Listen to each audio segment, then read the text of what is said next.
20 hits it. WKNJ 90.3 FM, livestream.com, EAR to the streets. We have got a young man right here by the name of, let the people know who you are. This is Chance, a.k.a. Sun Low, Ayak family, low life. Okay. So I know Chance, being that I see you're a low lifer for real, you have the polo outfit all the way down, you know. The camera see you. Down. You know, the camera see you all the way from head to toe. You know what we do, man. Don't know all that. Feel like how's it going, man? Like, what we do, kid? But more importantly, I know you're a fan of hip-hop first, and you're very legendary as far as the promotions in the tri-state area. Tell us about your first experience with hip-hop. My first experience with hip-hop started in the 70s, but my first, like, hands-on experience with hip-hop for real started in the late 80s. I got to give shout-out to ICU from BDP, KRS-One's brother. You know, he taught me the ins and outs with the promoting. You know, I used to be a little wild knucklehead running around Manhattan down with this crew called CM and another crew called RFC. And we was in the 80s, you know, just tearing it up. And then at the end of the day, man, you know, we just go to the clubs and then get these flyers and hand them out in front like we was promoters just to get in the clubs for free, knowing we was mad underage. But, you know, it's all about who you know in the business. You know, they'll get us through the gate and we in there partying like rock stars.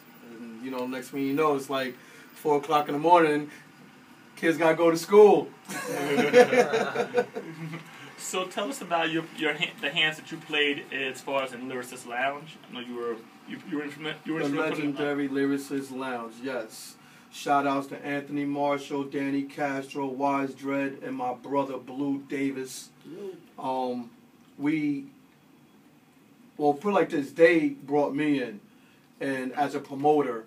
And, you know, at first they didn't want to give me a try, but they did, and I was a great promoter for them. I would also do security for them for the shows, do the security at the stages. And then there was times that I would even host some shows also because I knew a lot of artists also that were also getting on at the time and performing at the Lyricist Lounge. And they had 2 other showcases called Solutions and 360.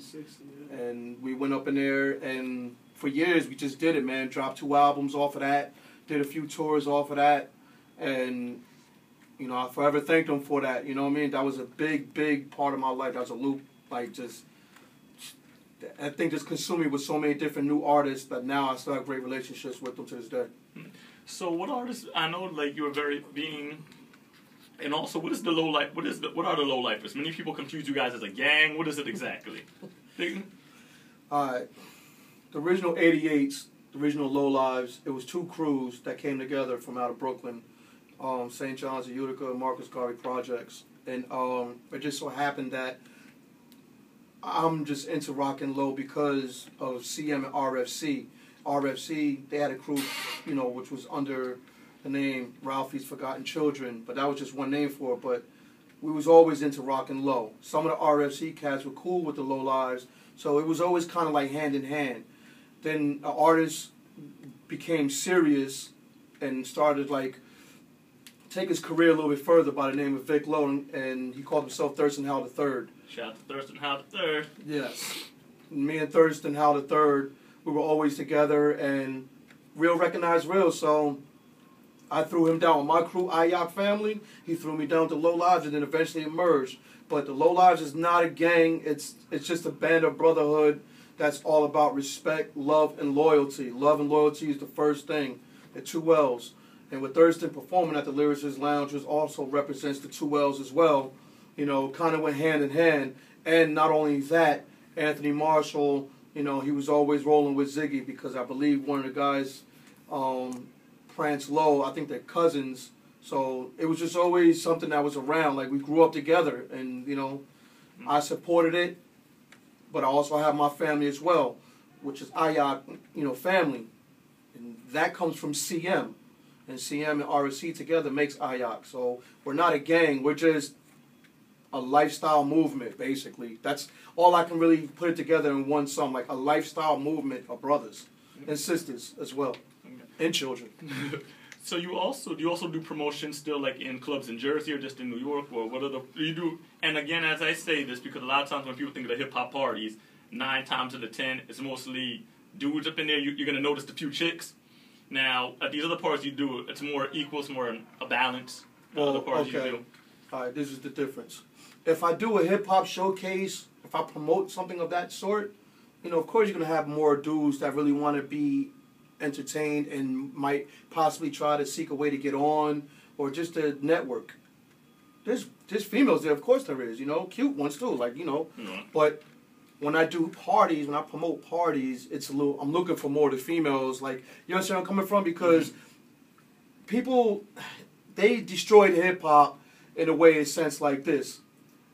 Underground and mainstream. Back in the day, there wasn't none of that. It was just hip-hop. It was just, you know, it was just the culture, it was the form of it.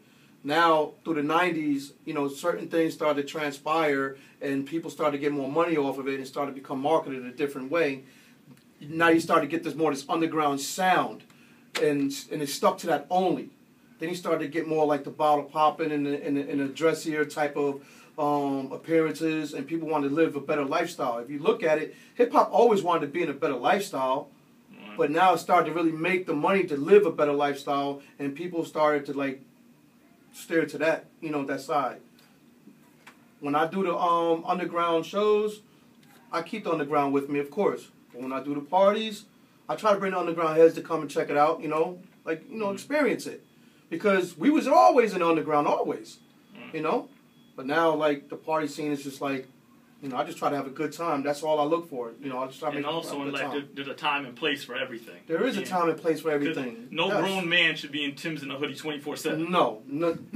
Listen, No all you underground, all you backpacker kids, the college students, it's fine that you're looking for your niche and this is the type of music that you could relate to and understand, and it's hard, and they say a lot of strong words. But realistically talking, there's a time and place for that too, you know? It's like living in your mom's crib and you're in your bedroom and that's all you're going to play all the time. But when you come up out of there, you know, when you bring chicks to your crib, they don't want to hear that all the time. You understand where I'm coming from? They want to go out so they can get dressed. You got to impress the ladies too. You understand where I'm coming from? Simple as that. Like, you don't press them and you ain't going to have none. What you gonna have, your underground chick that don't wash, you know what I'm saying, every day, you know what I'm saying, don't know how to cook, you know, don't know how to clean, all she wants to do is listen to underground hip-hop and wear fatigues, you know what I mean, and running Nikes. I mean, it looks cute for a second, but, you know, let it go. As I said, there's a time and place for everything. Hey, I get turned on when I see a woman rocking Jordans Air Force Ones. Absolutely. But at the same time, I want her to wear heels too. Point taken. You know, exactly. just like how I like a woman that can know about the sports game, but at the same time, she better know how to cook and clean. Exactly. I mean, it's cool. You know, you can listen to all of that. Feel free. I mean, there's a history. It's called a catalog, man. It's there. You know, it's always there.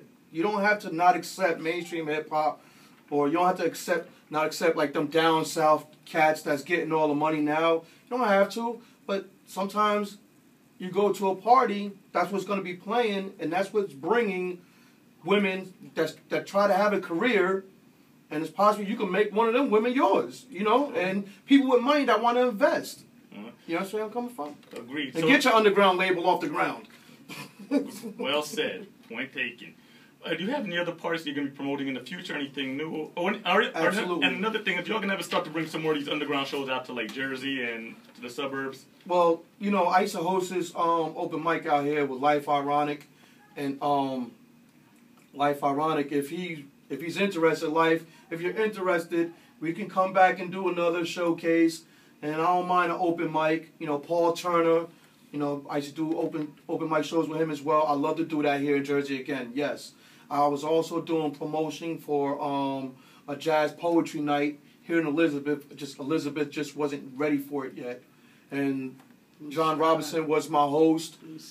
And you know, that's what I want to bring back out here. I want to put the poetry into perspective, not necessarily just underground rap, because you can get that right there in Newark.